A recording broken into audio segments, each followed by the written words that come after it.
Olá, bom dia a todos, bom dia alunos do nono ano, tudo bem com vocês? Bom pessoal, espero que todos estejam bem. Daremos início ao novo caderno base 3 da CEMED. Bom pessoal, ele é um caderno extenso, mas eu quero que vocês tenham calma, acompanhem toda a aula, todo o exercício que o professor pedir para fazer, não tenham pressa.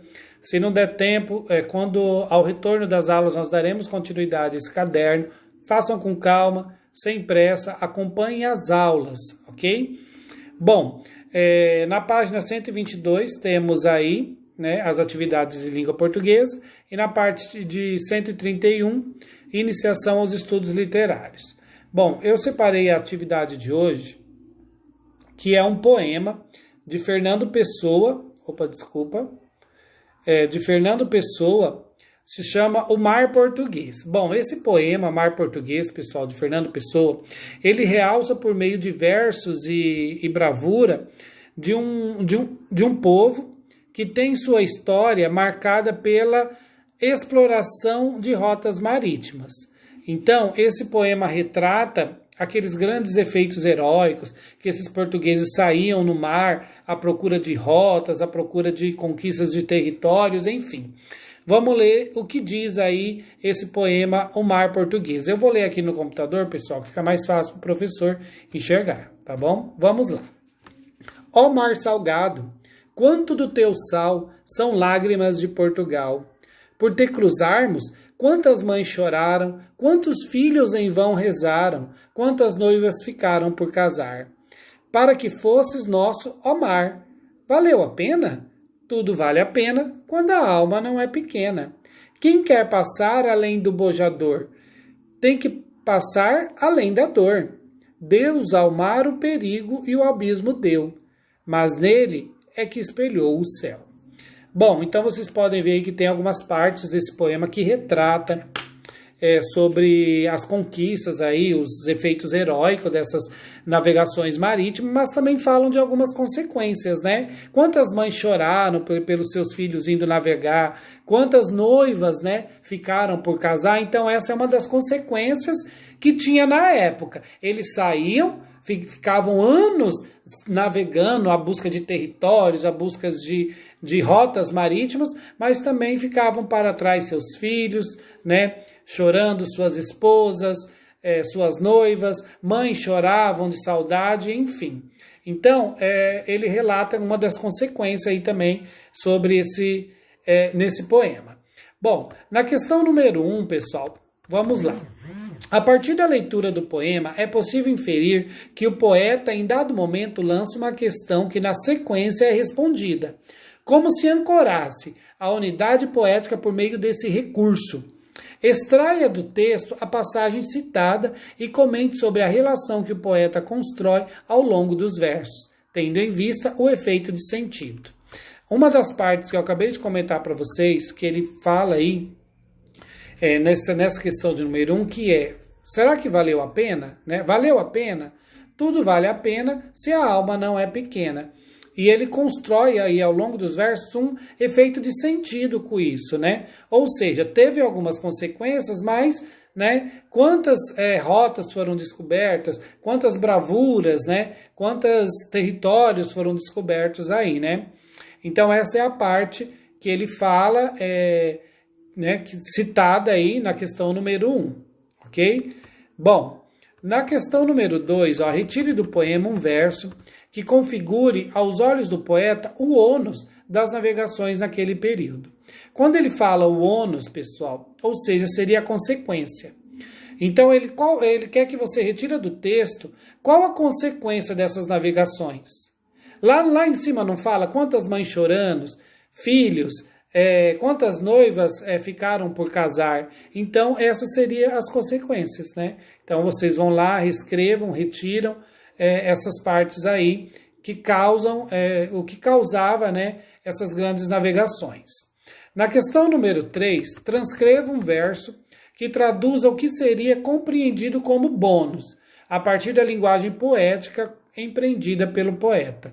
Então vocês vão tentar ver no poema qual que é o bônus dessa conquista, o que seria, né? Ele fala aqui, nesse verso aqui, Quem quer passar além do bojador tem que passar além da dor.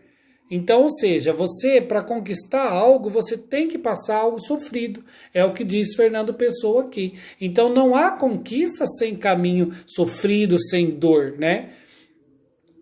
Então, essa é a questão número 3 aí. E aí vocês comentem aí, tá bom? Na questão número 4, nós temos uma frase retirada do poema, que é: ó mar salgado, quanto do teu sal, são lágrimas de Portugal.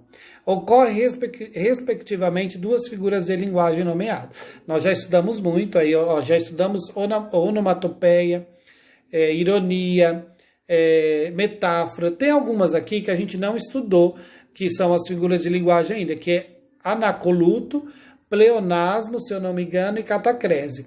Mas eu vou deixar um link na descrição desse vídeo, que tem toda a explicação aí dessas figuras de linguagem para que vocês possam responder essa atividade. Então vai ser um link que vocês terão que acessar e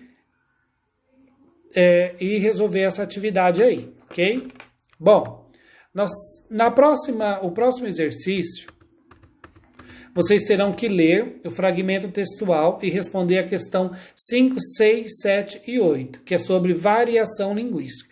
Então, nós temos esse pequeno texto aqui, né? Que fala sobre variação linguística. Vamos ler? Vamos lá.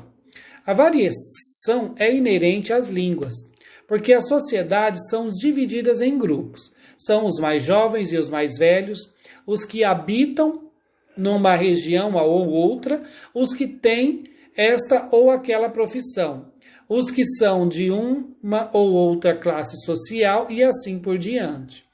O uso de determinada variedade linguística serve para marcar a inclusão num desses grupos. Dá uma identidade para os seus membros. Aprendemos a distinguir a variação quando alguém começa a falar. Sabemos se é de São Paulo, se é gaúcho, carioca ou português. Sabemos que certas expressões pertencem à fala dos mais jovens, que determinadas formas se usam em situação informal, mas não em ocasiões formais.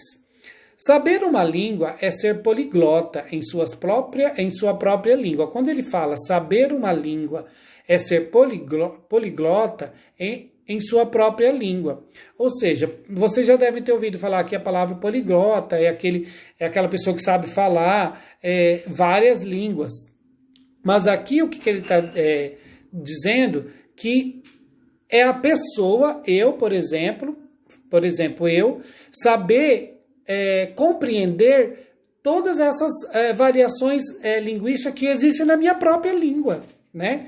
Saber que São Paulo eles falam de forma diferente, Rio de Janeiro, lá no Nordeste ele tem o sotaque deles, e isso também é ser poliglota, é você entender todas essas variações aí que constituem a sua própria língua.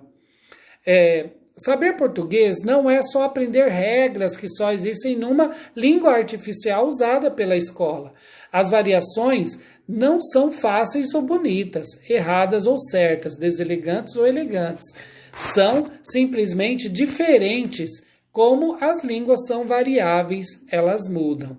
Então, nós temos que entender, pessoal, que essa parte variação linguística, ela também nós não podemos considerar elas nem bonitas, nem fáceis ou erradas. Cada lugar, cada histórica, cada ambiente geográfico tem a sua influência na língua da pessoa, na fala, né? na maneira que você vai falar. Tudo influencia. No Sul, lá no Sul eles falam de forma diferente. Por exemplo, no Nordeste, todos esses espaços geográficos têm a sua maneira, seu sotaque, e tudo isso influencia na vida do ser humano. Vamos às atividades. Todo falante nativo de uma determinada língua tem competência linguística? Sim ou não? E aí, todo falante nativo, ele tem a sua determinada competência linguística, ele tem a sua própria fala, sua própria linguagem, e aí? Na número 6, a língua sofre a influência do contexto em que os falantes estão inseridos. E aí? A língua, olha só, a língua sofre a influência do contexto em que o falante está inserido. E aí? Sim, lógico que influencia, né? O nosso contexto, pessoal, todo lugar onde nós vivemos, tudo influencia, né? Não só a fala, mas a maneira de viver, né? Os hábitos, tudo isso influencia. O que o teórico quis dizer com a expressão saber uma língua é ser poliglota em sua própria língua? E aí, já expliquei isso aqui, né? Bom, na questão número 8, no trecho, quando alguém começa a falar, sabemos se é de São Paulo, gaúcho, carioca ou português, o autor ele faz referência a um tipo de variação linguística que se refere ao aspecto sociocultural, histórico, geográfico ou norma padrão. E aí? Eu falei isso também no vídeo. Se vocês voltarem o vídeo aí, vocês vão perceber aí que eu dei a resposta aí também, ok? Bom, pessoal, para essa aula é essa atividade. Então, espero que vocês gostem da aula. Qualquer dúvida, procure o professor, ok? E é isso aí. Um grande abraço e até a próxima aula. Tchau!